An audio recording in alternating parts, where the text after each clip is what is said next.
That's one that I recap. Probably one of the most chapters that I recap, because I personally have a huge block in my my lower stomach to breathing.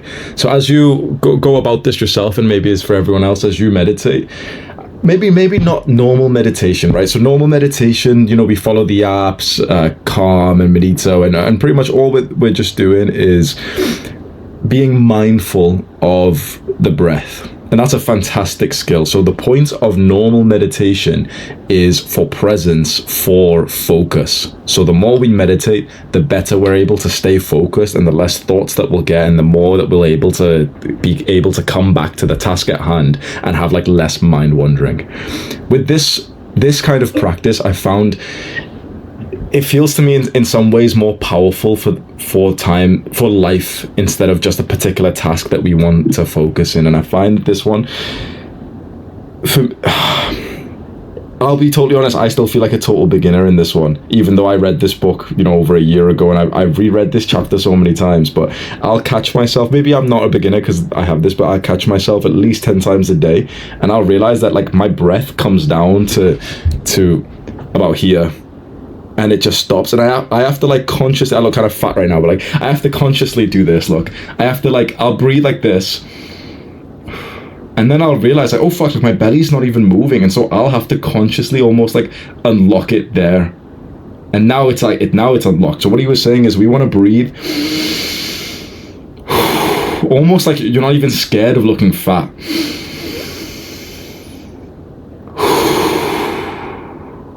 One thing I did like recently, rereading the chapter, he said, this is the principal key of mastering the world and your woman.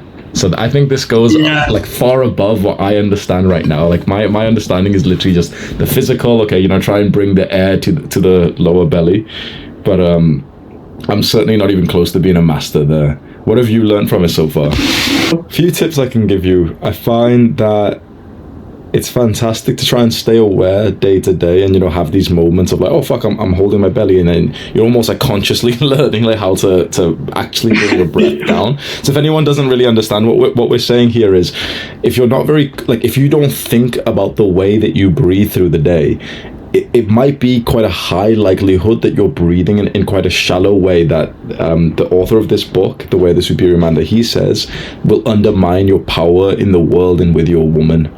And the first time I read it, it seems really wishy-washy, like what does this even mean? But the more that I do allow this book to guide my life, and the more that I do actually focus more on breathing, more than just the basic meditation, I realize that honestly, like, I think there's a lot more to breathing than we realize.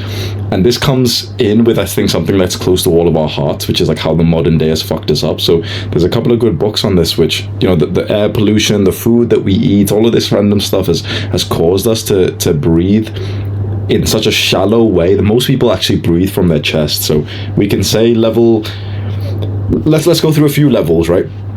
Let's say level 0 is mouth breathing. This is literally one of the worst things you can do for your health, like long term. This happens, mostly people breathe from their mouth because their nose is blocked. And so like a weird piece of advice is keep breathing from your nose. So I know that I sound like an asshole saying that, but if your nose is blocked and you find yourself mouth breathing, you can still breathe from your nose, but it's just like, it's not as like clean, it's not as easy. The idea is that you're supposed to breathe as much as your nose will allow you, and you're supposed to feel like some levels of what's called air hunger in a book that I learned called Oxygen Advantage by Patrick McEwen. The idea is that because of the modern day, we actually breathe too much oxygen, and we need to actually slow that down to uptick our oxygen capacity. So it's like this weird counterintuitive thing where like we're breathing too much oxygen, and because of that we expel too much carbon dioxide. Because we breathe in too much, we breathe out too much. So most people actually have to focus on breathing less, and the reason why we have to breathe less is because breathing through your mouth makes you breathe too much. So the idea is breathe through your nose unless you're doing extreme exercise, And the author of that one particular book, the book's called Oxygen Advantage, he even said with an extreme exercise we should still be nasal breathing, which I even like thought, wait, that's too far. I spoke to his brother, the author's brother, on a video call, and I asked him, and he was like, yeah, like the best athletes will still do it. Like some athletes are still like mouth breathers and stuff, so they could probably have like a more progress to make. But he said best case scenario, like you pretty much never breathe from your mouth. So that's like level 0. So to go to level 1, okay, just breathe from your nose, let's say 90% of the time. And for us guys, you know, when you're in the gym just squatting, sometimes it's fine to, you know, expel the air out. If you're punching, you expel the air out of your mouth. I think that's still relatively fine. Then I'll say, okay, let's say we're all nasal breathers right now. I think most people nasal breathe and their breath only reaches around this area here, around your chest. The way to find this out right now is if everyone just wants to do this, just grab your hand and put it just above your belly button, your left hand. Then grab your right hand and put it above your chest like this. And now just breathe normally. Don't change anything, and just breathe and just see which hand seems to move more.